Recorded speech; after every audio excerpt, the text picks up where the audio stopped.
করবে না যে 10 বছরের বেশি প্রধানমন্ত্রী হইতে পারবো না। তোমার সময় সুযোগ দিয়েছে বাংলাদেশের মানুষ, তুমি করে যাও নাই কেন? 1.5 বছর তুমি তোমার বিশ্ববিদ্যালয়, তোমার ট্রাভেল এজেন্সি, তোমার ম্যান পাওয়ার বিজনেস সব রেজিস্ট্রেশন নিয়ে যাইতে পারলা, আর খালি জুনাই সনদটা করে যাইতে পারলা না কেন? কারণ কি? সংবিধানটা তুমি করতে পারলা না, তোমার টাকা খরচ করো নাই। তুমি বিডিআর কমিশনের করে গিয়েছ, সেখানে টাকা খরচ করলা, লোক নিয়োগ দিলা, সেটা করলা না কেন? বিচার করলা না কেন? আলেমদেরকে, প্রতিটা আলেম আল্লাহর কাছে ওরে সারা জীবন আল্লাহর কাছে আপনারা যতদিন জীবিত থাকেন আল্লাহর কাছে মানে এর বিচার চেয়ে যাবেন। 1.5 বছরও ক্ষমতায় ছিল এই ডক্টর ইউনুস, একজন আলেমকে ছাড়তে চায় নাই। প্রতিটা আলেমকে ডক্টর ইউনুস আর আসিফ নজরুল চেয়েছে তারা জেলখানায় থাকুক। কেন? কিসের জন্য? কিভাবে? যখন কিনা আমি তো আজকে তো ইউনুস নাই, বিএনপির যারা আছেন, বিএনপির যারা মন্ত্রী আছেন, তারা যায় আইজি প্রিজনকে যায় বলবেন, ভাই আপনার ফোনটা দেন, হোয়াটসঅ্যাপে ইলিয়াসের সাথে আপনার চ্যাটিং করব, দেখব।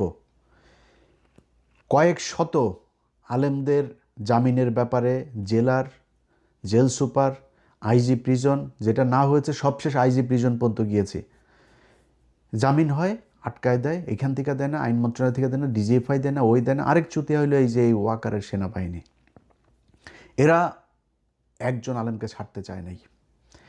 আপনারা হাদি যেদিন মারা গেল, খবর এলো যেদিন মারা গেল, মৃত্যু ঘোষণা করা হলো, সেই দিন দেখেছেন সব পুরো গোষ্ঠী শুদ্ধ ধুইয়া দিছে সেই দিন।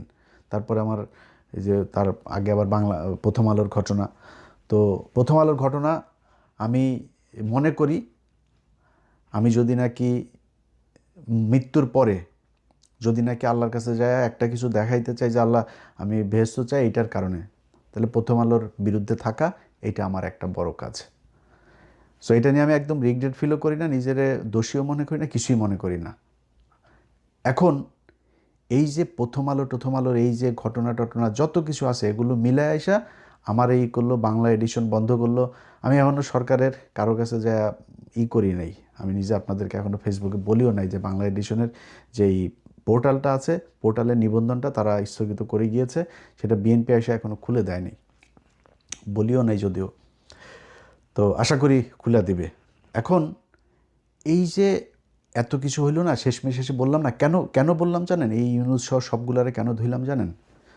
ধোয়ার পিছনে একটা কারণ আছে। ভাই আপনি, অনেক মানুষ আছে জ্ঞান দেয়, হ্যাঁ ভাই আপনি এটা এরকম কেন করলেন, এরকম কেন? আরে বেটা তোর খারাপ লাগে না, আমার খারাপ লাগে। কি খারাপ লাগে জানিস আমি কি করেছি? 1.5 বছর আলেম, বিডিআর, এদের জন্য বহুত কিছু নষ্ট করেছে, বহুত মানুষের সাথে সম্পর্ক নষ্ট করেছে। আজকে সেনাবাহিনীর সাথে যে আমার যে সমস্যা, এই পিলখানার ঘটনার বিচার যদি আমি না চাইতাম, সেনাবাহিনীর সাথে আমার কোনো সমস্যা হইতো না। আজকে যদি নাকি সরকারের এই বর্তমান সরকারের একজন সামরিক বিশাল বড় একটা পজিশনে একজন লোক আছেন, রিটায়ার্ড একজন সেনা অফিসার, তো তিনার ব্যাপারেও আমাকে এই সরকারের ভেতর অর্থাৎ ইউনুস সরকারের ভেতর থেকেই বলা হয়েছে ওনার ব্যাপারে কথা বলতে, কি ওনার ওয়াইফের সাথে ভারতীয় একজনের সাথে খারাপ একটা সম্পর্ক করে ফেলেছিল। তো সেটার দোষ তার ওনার না, ওনার ওয়াইফের দোষ। ওনার দোষ কি? কার কথা বলছি আপনার বুঝেছেন, আমি ওনার নাম আর বলছি না। এরকম অনেকগুলো বিষয় নিয়ে বারবার চেয়েছি এই আলেমগুলোর হোক, জামিন হয়। সবচাইতে বেশি মানে হেল্প যিনি করেছেন তিনি হচ্ছে বর্তমান আইনমন্ত্রী, সাবেক অ্যাটর্নি জেনারেল আসাদুজ্জামান। যদিও উনি এই যে দিলীপ আগারওয়ালার জামিনের সাথে ওনার কিছুটা রোল ছিল, এবং কায়সার কামাল যিনি এখন ডেপুটি স্পিকার, এই দুইজনের রোল ছিল। আসিফ নজরুল এটার মূল হোতা ছিল, তাকে ছেড়ে দিয়েছে তারা। সম্ভবত 7টা মামলা রাতের আধারে চুপে চুপে করে তারপরে একটা করে তারা জামিন দিয়ে তারা দেশ থেকে বার করে দিয়েছে। তারপরে আমরা জানতে পারি, এরপরে আসাদ ভাইয়ের বিরুদ্ধে আমি কথা বলেছি, কিন্তু সত্যি কথা বলতে আসাদ ভাই এই আলেমদের মুক্তির জন্য ওনার কাছে যখনই কোনো কথা বলেছি তখনই উনি সাথে সাথে সেটা অ্যাকশন নিয়েছেন এবং দেখা গিয়েছে সেটা জামিন হয়েছে। এমনকি সেনাবাহিনীর বিজিবির প্রধান যিনি বিজিবি, আমি হঠাৎ করে একদিন একটা পোস্ট করেছিলাম যে জামিনের বিষয় নিয়ে, মানে সংক্ষেপে বলি, তখন উনি একজনের মাধ্যমে ওনার পরিচিত আরেক কলিগ, তো উনি ফোন দেখলো, ভাই উনি একটু কথা বলবেন। বললাম সমস্যা নেই, কথা বলবো। উনি বললো, ভাই আপনি এটা পোস্ট করেছেন এটা তো সত্যি না। আমি বললাম তাহলে আপনি ওনাদের জামিনের ব্যবস্থা করেন। যাক, তারপরে জামিন হয়ে গেল। ওই সময় সবশেষ জামিন যেটা ছিল সম্ভবত 31 জন বোধহয় জামিন হয় ওই দিন। এই কাজগুলোর প্রতিটা ক্ষেত্রে আমার মনে হয়েছে যে আমি মনে হয় বাংলাদেশের প্রধানমন্ত্রী, আমি ছাড়া আর কারো কোনো দায়িত্ব নাই। এই 15 বছরে এই যে মানুষগুলো যে কষ্ট করলো, সবার আগে এসে তো ভাই আপনার এই পিলখানার বিচার করা দরকার ছিল। সবার আগে এসে যে আলেমগুলো জেলখানায়, এদের উপরে সবচেয়ে বেশি জুলুম নির্যাতন হয়েছে, তাদের এই বিচার করা দরকার হয়েছিল, করে নাই। এগুলো নিয়ে আমার সাথে সমস্যা শুরু হলো। এবং ওই দিন আমি তারেক রহমানের আশপাশের কিছু লোকজন আছে, যেমন কায়সার কামাল টামাল, এদেরকেও ধুইছিলাম। তো এটা নিয়ে বিএনপি আমার উপরে কষ্ট পেয়েছেন। তার উপরে যেদিন আমার ফেসবুক বন্ধ করলো মেটা আমার ফেসবুক বন্ধ করার পরে তারেক রহমানের খুব ঘনিষ্ঠ, যদিও উনি এখন সেটা একটা লাথি খেয়েছেন, ওর নাম হচ্ছে ওয়াহিদুজ্জামান। এই ওয়াহিদুজ্জামান হইল গিয়া তারেক রহমানের সাথে যেইভাবেই হোক সে কোনো একভাবে ঘনিষ্ঠ হয়েছিলেন, এখন ইদানিং লাথি খাওয়ার আগ পর্যন্ত ঘনিষ্ঠই ছিলেন। তিনি তথ্য বিষয়ক, বিএনপির তথ্য প্রযুক্তি বিষয়ক উপদেষ্টা। সেই ব্যক্তি ফেসবুকে একটা পোস্ট করলেন যে আমার ফেসবুক তিনি খেয়ে দিয়েছেন, হ্যাঁ, আমার সন্তানদের পেটের ভাতের কথা চিন্তা করে তিনি এতদিন এটা করেন নাই, এখন তিনি খেয়ে দিলেন, বাড়াবাড়ি করলে জেলে যাইতে হবে আমারে নাকি, এই পোস্ট করলেন তিনি। এখন উনি তো ওই সময় ছোটোখাটো ব্যক্তি না, তারেক রহমানের তথ্য প্রযুক্তি বিষয়ক, তারেক রহমানের ফেসবুক, টুইটার, এগুলোর পাসওয়ার্ডও তার কাছে ছিল তখন। তো সে তো ছোটোখাটো লোক না। তিনি যখন আমাকে নিয়ে এরকম পোস্ট করবে, আমি তারপরে বিএনপির পিছনে পিছনে ঘুরবো, আপনার মনে হয়? ডক্টর কনক সারোয়ার, উনি তো এখনও পর্যন্ত আমার জানা মতে বিএনপির বিরুদ্ধে কোনো কথা বলেন নাই। এমনকি আমরা নির্বাচনের 2 দিন আগে আমরা 3 জন লাইভে আসার কথা ছিল, সেই দিনও কিন্তু উনি যুক্ত হন নাই। আমি, পিনাকি দাদা 2 জন ছিলাম। সে ব্যক্তির বোন জেলখানায় ছিল। তিনি এই বিএনপির কাছ থেকে কি পেয়েছে?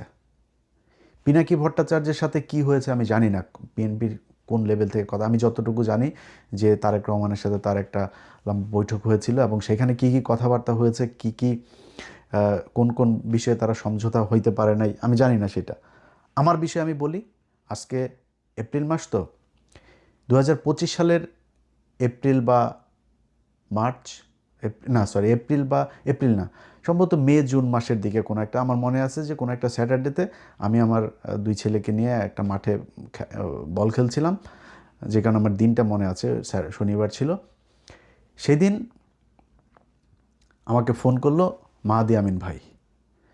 তো মাহাদি আমিন ভাই ফোন করে বললো যে ভাই, তার আগে আরও 2-3 বার কথা হয়েছে, তো ওই দিন আমারে শেষ মাহাদি আমিন ভাই ফোন করলো যে ভাই লিডার কথা বলবে, তো আপনি কখন ফ্রি আসেন? তো আমি মাহাদি আমিন ভাইরে বললাম যে ভাই, উনি আমার চাইতে বহু ব্যস্ত মানুষ, ওনার সারা দিন দল গুছাইতে হয়, দেশের বিভিন্ন জায়গায় কথা বলতে হয়। উনি যখন বলে, আমার এখানে যদি তখন ভোর রাতও হয়, আমি তখন জেগে থাকবো, সমস্যা নেই। বছরে বললেন যে আমি রেডি আছি, সমস্যা নেই, কথা বলবো।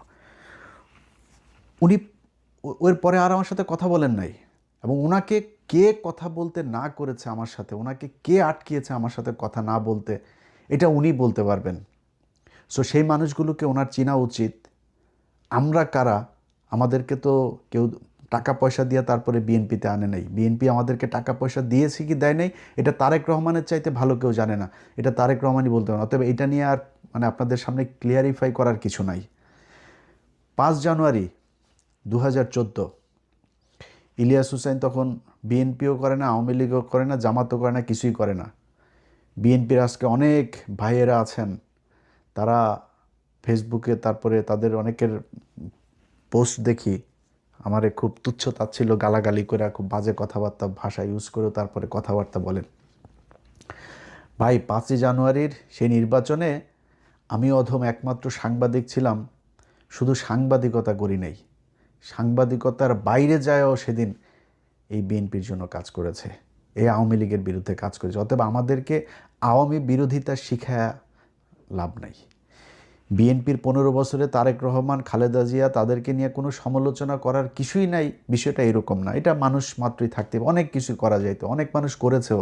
আমাদের অনেক লোকজন এখন যাদেরকে বিরাট জাতীয়তাবাদ মনে বলে প্রচার করেন, তারা তারেক রহমান, তারা যে কি যেন উনি লন্ডনে থাকেন, কি বিশাল একটা ভাব নিয়ে এইসব কথা, তারাও এখন বিশাল বড় বড় বিএনপি।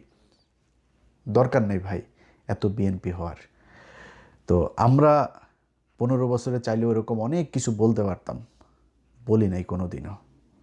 অতএব আমাদেরকে নিয়ে যদি নাকি এখন বারবার বারবার সব কয়টা জায়গায় আমাদেরকে অপমানিত করা হয় আর মনে করা হয় যে আমরা বিএনপির পিছনে পিছনে ঘুরবো সুবিধা নেওয়ার জন্য, আল্লাহ যেন জীবনে কোনো দিন এরকম সুবিধা না নেয়, কোনো দলের কাছ থেকেই না নেওয়ায়।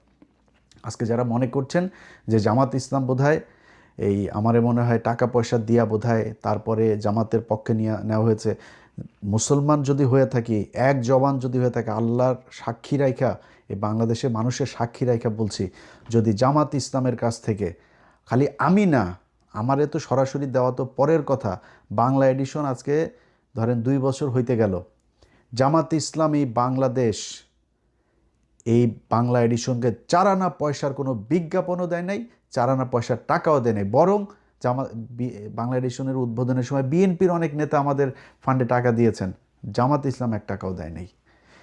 কেন গিয়েছি? মনে করেছি যেই বিএনপি নির্বাচনের আগে বলেছে যে বিএনপি আওয়ামী লীগ ভাই ভাই, নির্বাচনের পরে আওয়ামী লীগের সবার মামলা প্রত্যাহার করে নেওয়া হবে, এবং সেটা হচ্ছেও এখন।